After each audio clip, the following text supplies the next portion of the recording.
Homeless Crisis, Oakland's War on the Homeless, a community in crisis, travel documentary.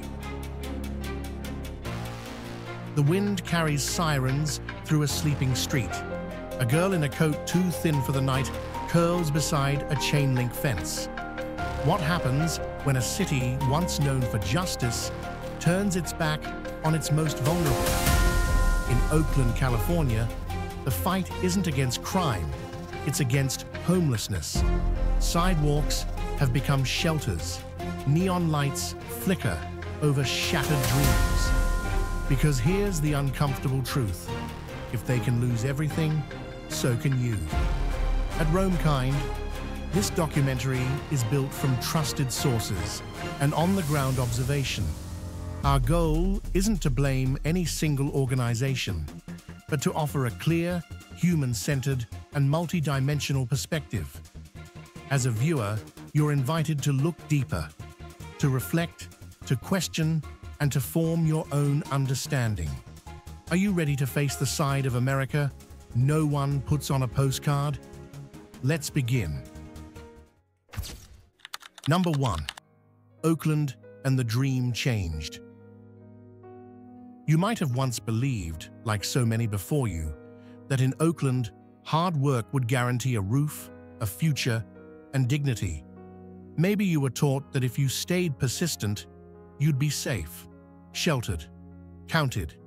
But things changed, and they changed around you. Look around.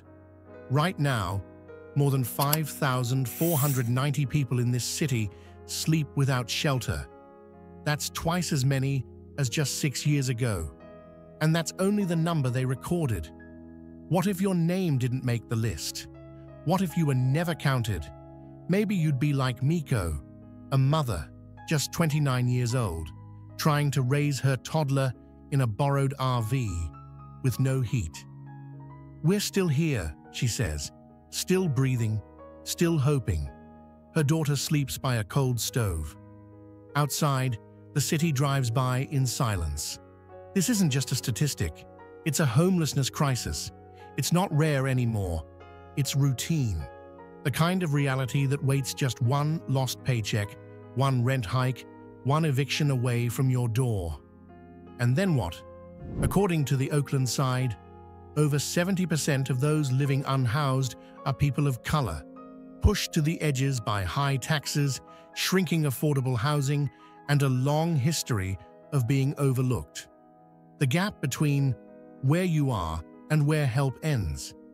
It's getting wider by the day. Isn't it unsettling? A city with billions of dollars in public funding, and yet no safe place for you to sleep. Isn't it frightening? When tents stretch further than streetlights, and still no one sees you. And yet, in the smallest acts, a free meal, a kind stranger, a whispered, "We'll make it." Hope still flickers. But how long can hope hold out against reality? What if poverty isn't just something you overcome, but something that cages you? This isn't just about them, it's about you. Number 2. Homelessness, now an ignored urban scar. Once you might have been their neighbor, a teacher, a veteran. Today, many people just like you are slipping through the cracks, becoming invisible in plain sight. In the city of Oakland, the homelessness crisis isn't just about tents on sidewalks. It's a reflection of a system struggling to support its people and a community caught in a cycle of invisible poverty and disconnection. Have you noticed how society's perspective has changed? People experiencing homelessness are no longer seen as individuals. They're viewed as burdens. But what if it were you? One unexpected job loss, a health emergency, or an accident, and you could be next. As of the year 2025, more than 38% of Oakland residents are living one paycheck away from homelessness. The average rent has risen above $2,650 per month, while public housing programs remain overwhelmed. Tens of thousands of people are waiting for support that may never arrive. If you're depending on the system to catch you, it might already be too late. What happens when you lose your home?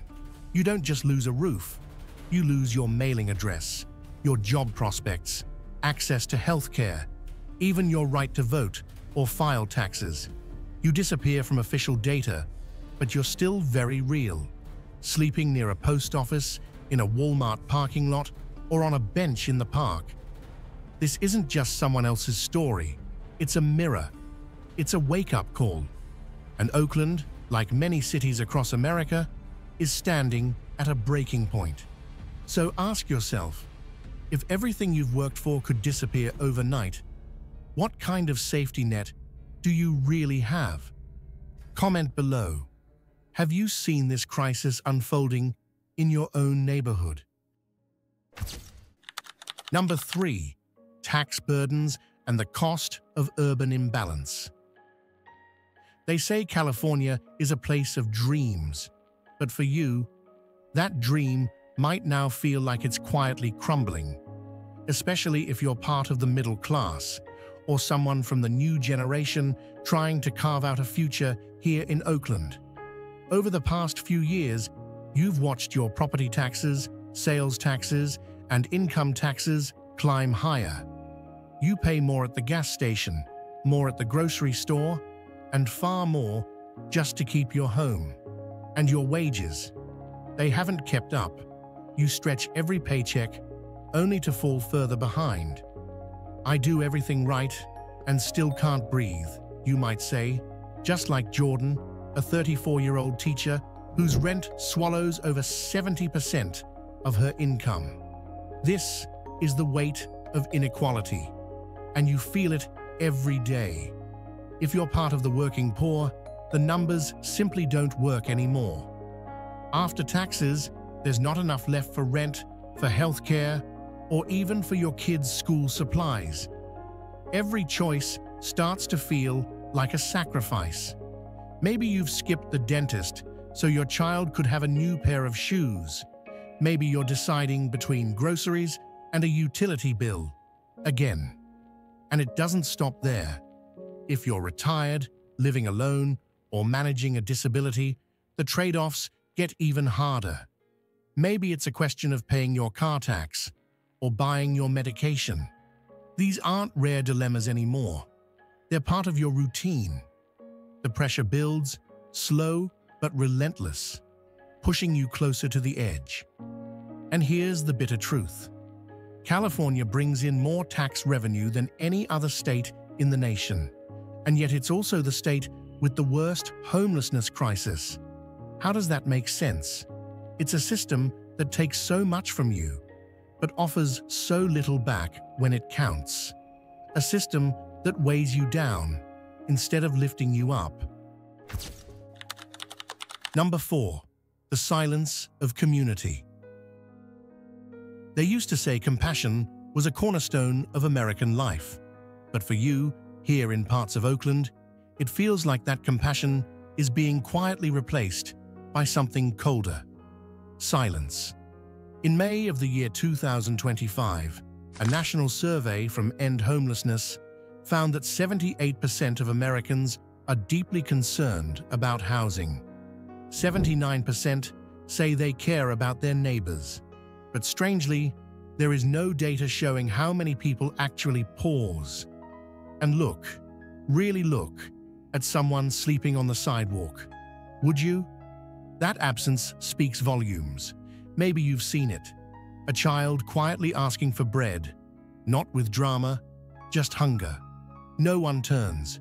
You walk past an elderly man curled beneath an overpass.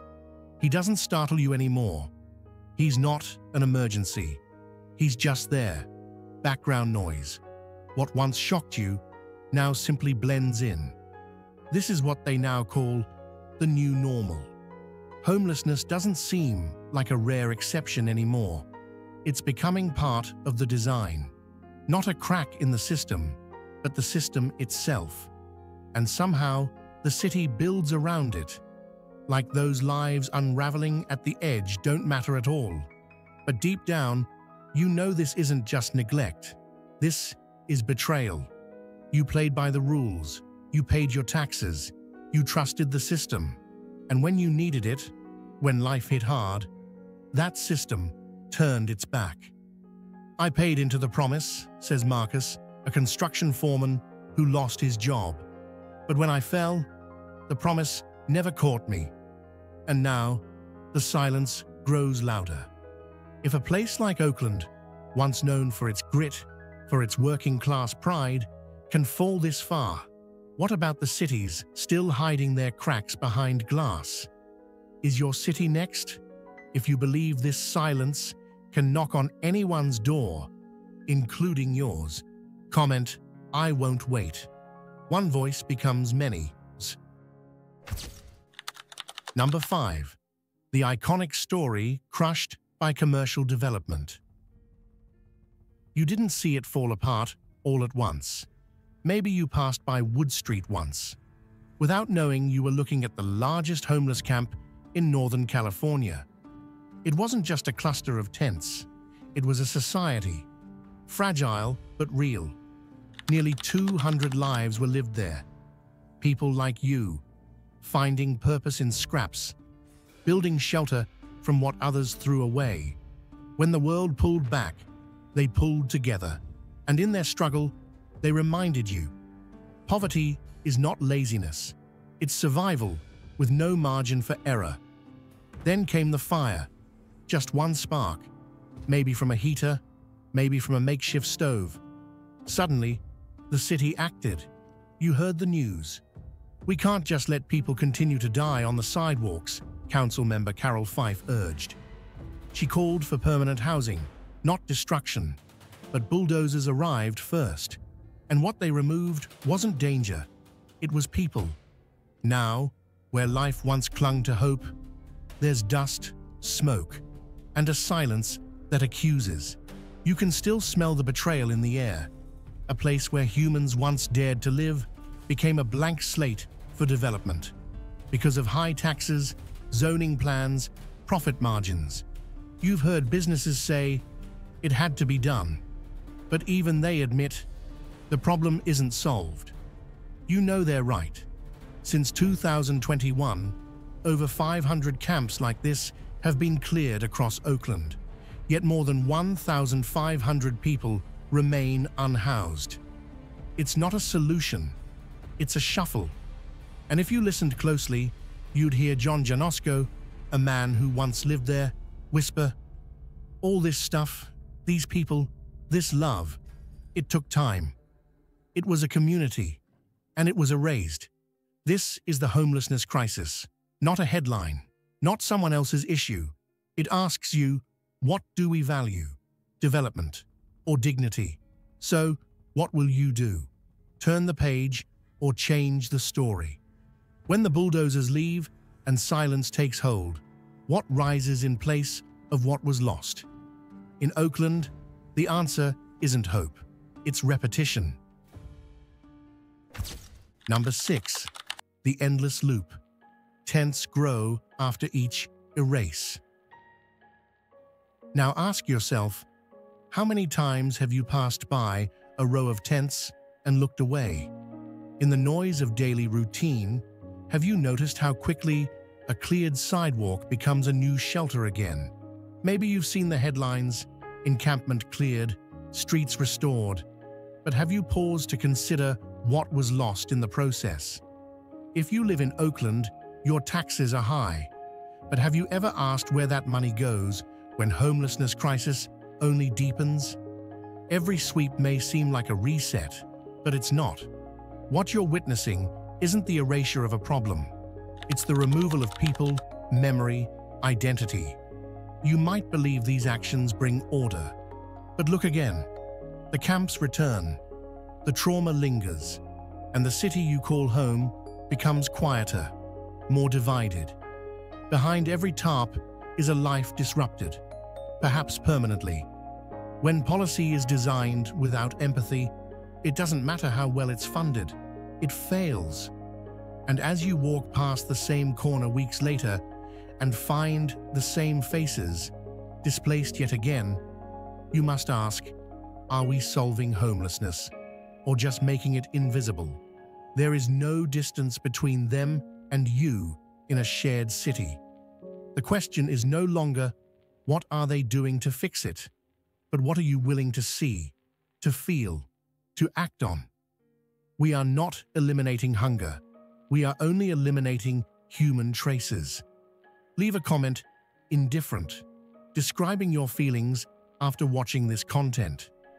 If you used to live in this city and come back here, you may no longer receive the place where you once invested part of your life and belief in the American dream. Number 7. When public spaces become distant. You step into a park expecting peace, but what greets you is steel. Cold bars slice through benches. Harsh rocks block shelter under bridges. A soft melody loops endlessly above you. It doesn't calm you. It warns you. You are not welcome here. You think it's design, but it's a message. This is hostile architecture, a city's quiet way of pushing you out. From Oakland to San Francisco, New York to Los Angeles, this trend spreads like shadow on concrete. It doesn't beautify, it hides discomfort.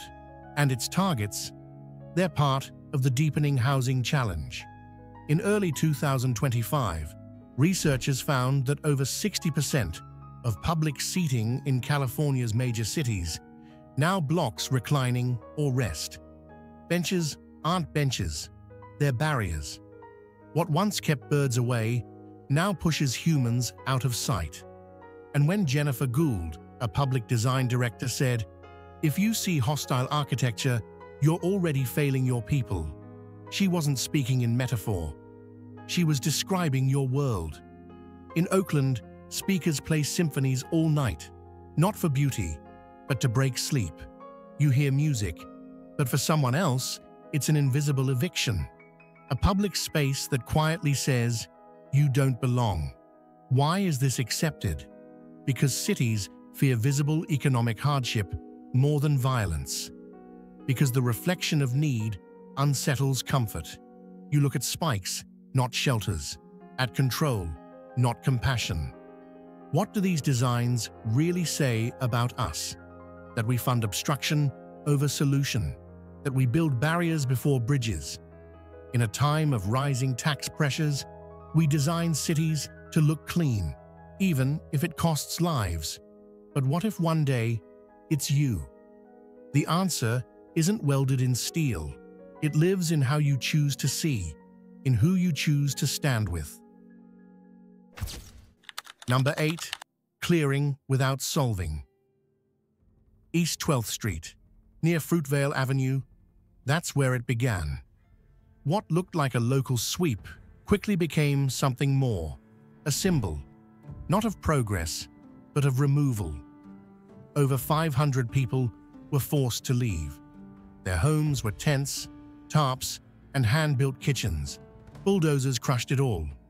Gone in a day. "They tore everything down," whispered Anna, a woman in her early 60s. "That was the only place I felt safe." The city made promises, temporary shelter, a second chance, but only 80 out of more than 500 people got hotel rooms, less than 15%. And the rest? No key, no direction, just empty space. Can we call that a solution? Behind every tent was a fragile structure of survival, a shared stove, a watchful neighbor, a piece of dignity. When the city cleared the camp, it didn't just remove clutter, it erased community. What was destroyed wasn't waste, it was trust. And while people sleep outdoors, the housing waitlists stretch from 3 to 5 years. Stability stays out of reach. Meanwhile, taxes climb higher each year. So where does that money go, if not to help the most vulnerable among us? Bulldozers can't fix a housing crisis. They just hide it, move it from sidewalks into shadows. Oakland isn't safer, just quieter. And those who remain? They now stand even farther from public sight and from hope. So don't just ask what they lost. Ask what we may all lose.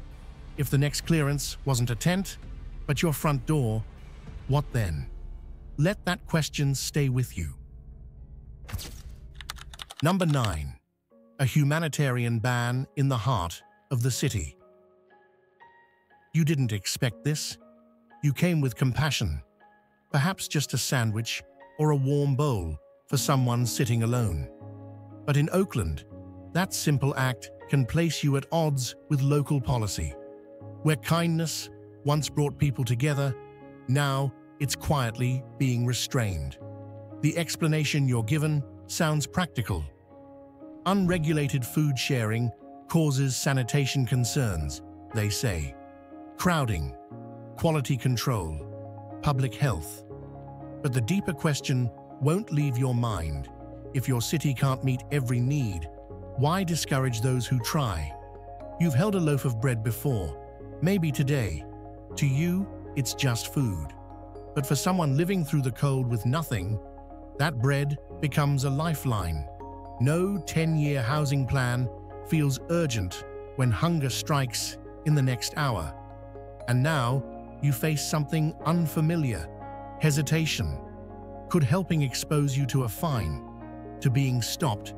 That's not just policy. It's a shift in values. When offering care makes you feel like an outsider in your own neighborhood. But then you see the difference. In cities like Houston and Minneapolis, authorities support community aid. They work with volunteers. They create safe areas. They show that structure and compassion are not enemies. They're partners. So where does that leave you? In Oakland, it feels like helping quietly has become a luxury. But it doesn't have to stay that way. Compassion isn't a disorder. With care, with planning, with the courage to believe in better, it becomes the strongest structure a city can build.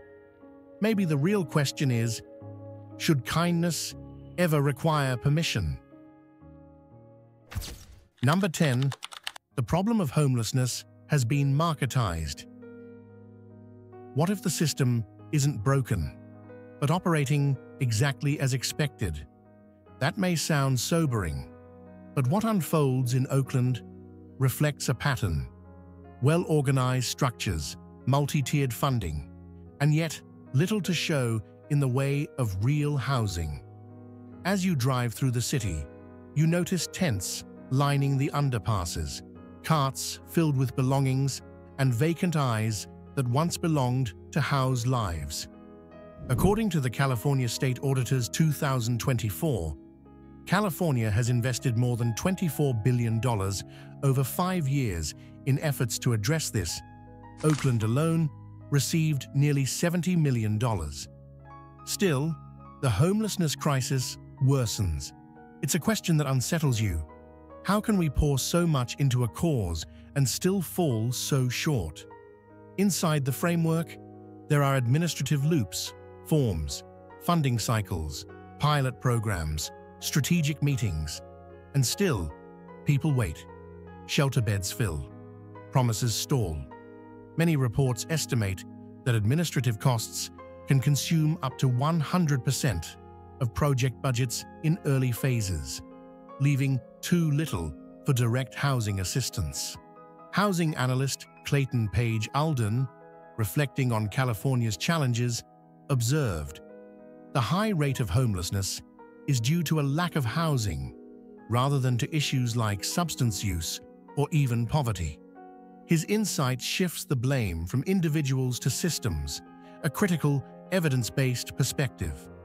In an era of high taxes and substantial spending, the expectation is clear. We want to see change, but instead, a fragmented service ecosystem has grown, creating more jobs, more reports, more process, but not more homes. And you start to wonder, is the system unconsciously structured not to fix the problem, but to sustain itself? Then, silence. You pause, not in defeat, but in awakening. Because real change starts when you stop managing need and start resolving it. Sometimes the silence speaks louder than the policy. If this story made you reflect, drop this in the comments. Not broken, just built wrong. Your voice helps break the cycle. Number 11. People, community, memory, and conscience lost. You may have seen the headlines. Oakland declares success. The camp is gone. A drone moves slowly across a fenced-off, vacant lot on East 12th Street. No one remains. Just the hum of wind, discarded pieces of cloth, and a heavy silence. But what truly vanished was not waste. It was connection. It was memory. It was a fragile community. In the early months of the year 2025, the city released more than 200 pages of official reports, filled with graphs, polished images, and final summaries. But not a single sentence acknowledged the erosion of belonging. Homelessness did not disappear. It increased. The number of people without stable shelter reached 5,490 individuals, which represents a rise of 9% compared to the year 2022. These people, they have not vanished. They have simply been moved further away.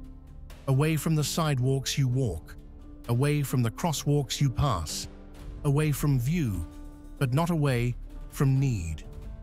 "I do not know where to go next," said Marcus, a man of 42 years, sitting beside a barricaded zone. "They treat us like we are the problem, not like we have survived something. Restrictions on charity have been enforced.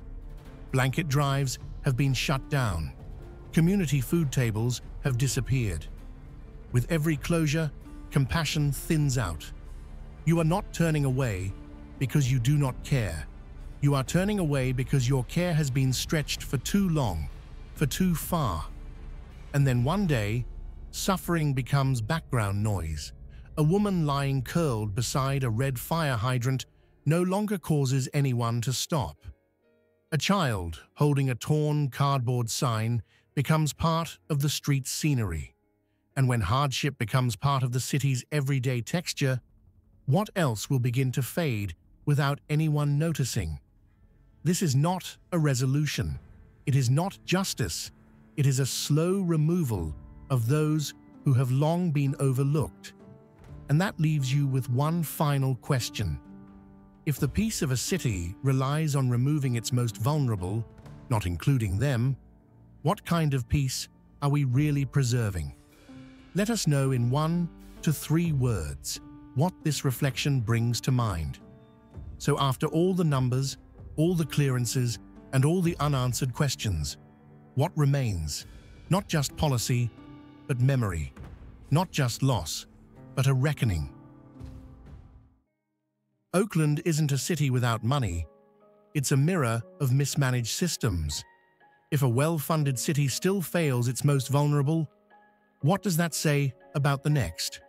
Or about us? Who gets left behind next? Share your thoughts in the comments. Is this a policy failure or something deeper?